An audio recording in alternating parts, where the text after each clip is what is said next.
Tenir casa, aigua i llum ha de ser un dret, no un privilegi. Avui dia, tenir casa és quasi un luxe.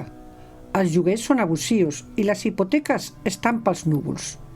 Si el preu del pis i sumint la llum, l'aigua, el gas, la realitat és que cada vegada ens costa més arribar a final de mes. A Santa Coloma, cada setmana, bancs i immobiliàries deixen al carrer famílies que no poden pagar el pis. I si de vegades no aconsegueixen, és gràcies a la protesta de la PAC. Vivim en una ciutat on fins ara l'Ajuntament no ha creat un parc públic d'habitatge assequible. Hi ha molts pocs pisos en lloguer i les mensualitats no baixen dels 800 euros. La ONU calcula que les famílies haurien de destinar a pagar per un pis el 30% del sou com a màxim.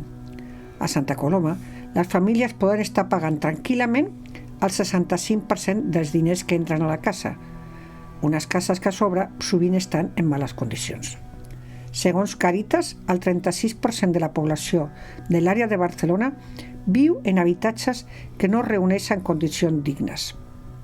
Davant de tot això, exigim, primer, parc d'habitatge públic de lloguer a preus assequibles. Segon, pisos d'emergència per persones desnonades i sense sostre.